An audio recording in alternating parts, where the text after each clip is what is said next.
Well, good morning, church. My name is Sam, and I'm here with my good friend Angie today.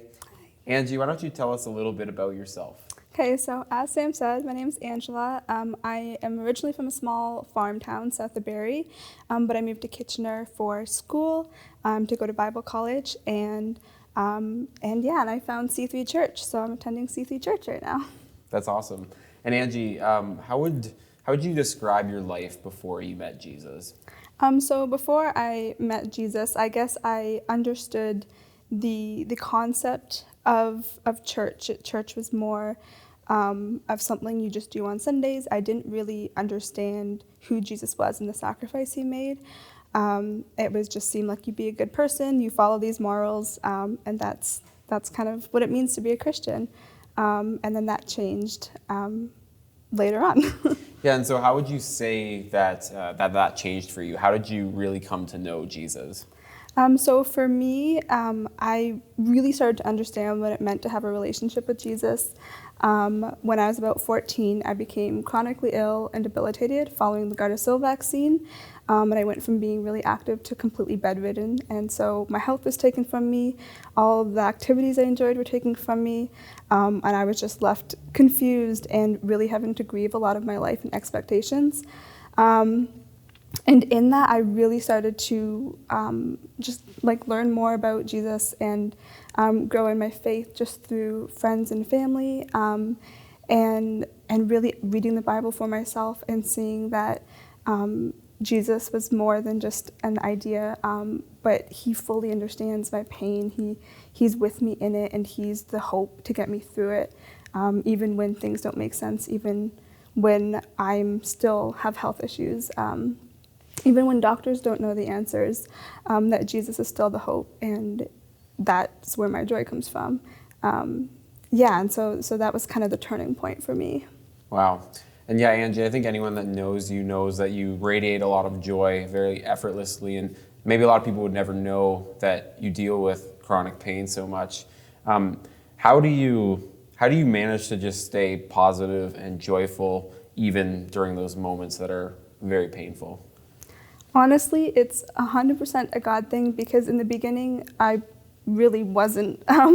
There was a lot of hurt and loss. When you can't do the things you once could, when you don't know if you're ever going to get better, you don't have joy in that. But a huge part of that is recognizing that it's okay to be broken and to be a mess and to not have that joy and not try to manifest that myself, but truly go to God and say, like, God, here is my mess, here is my pain. Like, I know you meet me in this moment. In Jesus, you bring a comfort that surpasses temporary relief. And so meet me where I'm at, and I know that he does. And just kind of, and through that, like, God has grown me in so many ways over the years where it doesn't make sense that all I want is more of him in those moments of pain, because he's the only thing that truly satisfies. And just thinking back to how faithful he is, and just to see his character, to see his goodness, to see his love through it all, that's where that joy comes from. It's nothing that I can try to create myself. And even when I'm completely emptied of that joy, and I'm emptied of the things that I think make me, God shows up, and it's through his Holy Spirit that comforts me, and it's his Holy Spirit that brings that joy and that hope. It's really, it's truly incredible to see how God works in that way, and just to see that path that he has grown me in. That's amazing. And so over the last little while during this current season, what would you say God has been doing in your life or teaching you? So many things.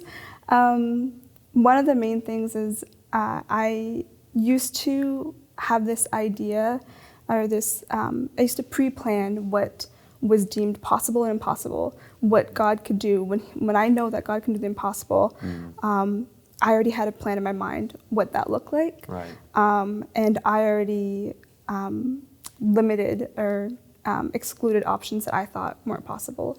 And in that time, I wasn't living with true faith in God. I was living in faith really in myself, of what I thought was possible, on what I could do and not what God could do.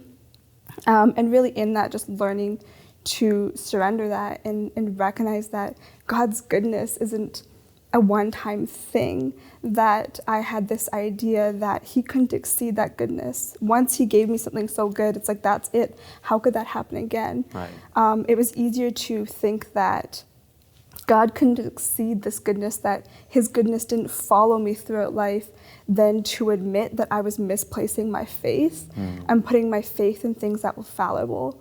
And just really recognizing that he is so good in every moment, and being aware of where I am not trusting God, and going to him and saying, like, God, take this, search my heart, like, work on me. Where am I not trusting you? Where do I need to step out in faith? And a huge part of that was security in the things that I knew. So I put a lot of security in things that were similar, things that I knew what to expect, things that I could be prepared for, or I had experienced before, or I knew were like a safety net. And I put so much security in that I was actually bound by fear in a lot of ways, and I was completely unaware of it. There are so many things, and when God says, like, to give to him and to sacrifice, am I truly willing to sacrifice to follow him? And these things that I put security in, whether it was where I'm living, or my friends, or my family, or even like career ideas, or materialistic things that I own, I didn't need to fear losing them, because when I give them to God, he is the one that holds them. And when he holds them, I don't need to fear losing it. But instead, I can completely give them to him and say, I'm stepping out in faith, God, I'm trusting you in this, that I don't need to be afraid anymore. And so I know it kind of sounds kind of crazy, because right now is a time a lot of people feel fear. Yeah. And in the midst of this time, this is the time where God has really shown me what it means to not be afraid, to truly be freed from those chains that were holding me back, and say, no matter what it takes, God, I'm sacrificing, I'm giving this to you because I want to follow you with everything I have. I don't want to hold it back.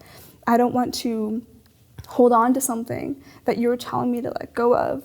And putting more trust in that and more security in that than truly following you and seeing what you can do, because God, you are good, you are faithful, and you've shown that time and time again.